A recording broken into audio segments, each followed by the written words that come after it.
Ja, meine Damen und Herren, jetzt wissen wir auch etwas Hintergründiges zu unserem ehemaligen Landwehrverein und ich darf darauf verweisen, dass wir nebenstehend auf der Pinnwand die Gründungssatzung, die unser Freund Florian Weber aus dem Landesarchiv in Duisburg hat retten können und für uns kopiert hat.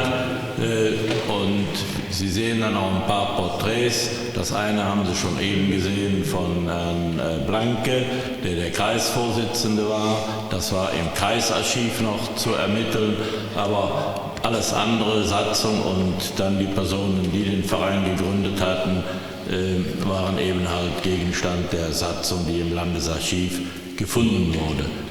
Und wir haben uns auf die Suche gemacht, wer steckt denn hinter diesen Namen, und wir sind dann auch fündig geworden und konnten also 4 Porträts von 6 aufgeführten Namen mittlerweile ermitteln. Ein 5.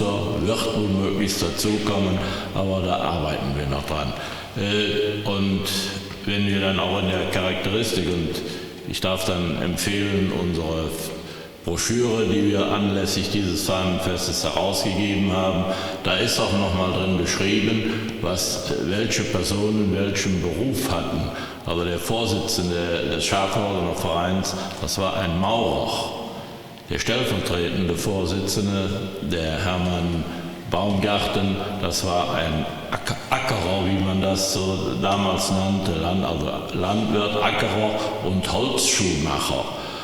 Und der Schriftführer, das war Johann Welters, das war der erste Portier des Glanzstoffwerkes 1889 ist Glanzstoff gegründet worden, also der erste Portier dieses Werkes. Und last but not least sehen wir noch das 4. Bild von Theodor Domen, war Schreiner hier im Ort, und Theodor Domen war auch ein intensiver Sammler für Geldmittel für diese Kirche, in der wir hier sitzen. Theodor Domen war auch Schatzmeister des Kirchenbauvereins, der leider vor dem Ersten Weltkrieg schon tüchtig gesammelt hatte. Und dann dieses Geld wurde dann in Kriegsanleihen angelegt, und das war dann nach dem Ersten Weltkrieg perdu. Und dann hat er auch nicht aufgegeben, sondern diese damalige Bürgerschaft wollte unbedingt eine Kirche, eine eigenständige Kirche hier in Schafhausen, und er hat wieder mit angefangen zu sammeln, und so ist 1930 diese Kirche Grundstein gelegt worden und 1931 dann geweiht worden. Ja, das nur zum geschichtlichen Hintergrund und zu dem, was wir dort ausgestellt haben.